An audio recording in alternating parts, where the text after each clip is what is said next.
കത്തിനശിച്ച നടുവിൽ ഗ്രാമപഞ്ചായത്ത് മാലിന്യ സംഭരണശാലയിലെ അവശേഷിക്കുന്ന മാലിന്യങ്ങൾ നീക്കം ചെയ്യണമെന്ന ആവശ്യവുമായി പ്രദേശവാസികൾ.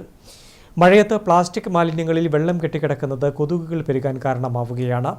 മാലിന്യങ്ങൾ ജലസ്രോതസ്സുകളിൽ കലർന്ന ആരോഗ്യ പ്രശ്നങ്ങൾ ഉണ്ടാകുമോ എന്ന ആശങ്കയിലാണ് ജനങ്ങൾ. ഈ കാണുന്നതാണ് നടുവിൽ ഗ്രാമപഞ്ചായത്തിന്റെ മാലിന്യ സംഭരണശാല.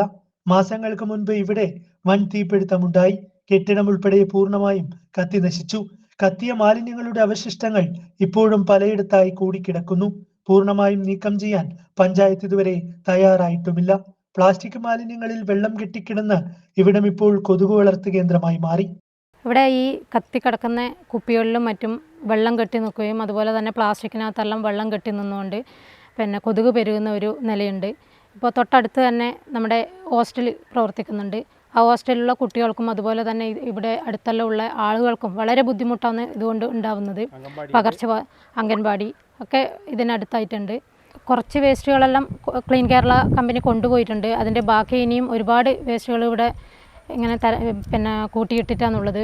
ഇതിൻ്റെ പേരിൽ ആളുകൾക്ക് വളരെ വിഷമതകളുണ്ട്. ഇത് എത്രയും പെട്ടെന്ന് തന്നെ ഇത് ബാക്കിയുള്ള മാലിന്യങ്ങൾ കൂടി കൊണ്ടുപോകാനുള്ള ഒരു നടപടി ഉണ്ടാവണം. നമ്മളിത് പഞ്ചായത്ത് ഭരണസമിതിയിൽ അവതരിപ്പിച്ചിട്ടുണ്ട്.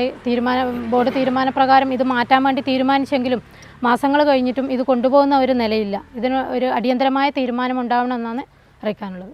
മാലിന്യങ്ങൾ നീക്കം ചെയ്തില്ലെങ്കിൽ ജലസ്രോതസ്സുകളിൽ ഉൾപ്പെടെ കലർന്ന് ഗുരുതര ആരോഗ്യ പ്രശ്നങ്ങളിലേക്കും വഴിവെക്കും. മാലിന്യം നീക്കം ചെയ്യാനുള്ള നടപടി വേഗത്തിൽ പൂർത്തീകരിച്ചില്ലെങ്കിൽ പ്രതിഷേധം ശക്തമാക്കാനാണ് നാട്ടുകാരുടെ തീരുമാനം. News bureau, Alakode.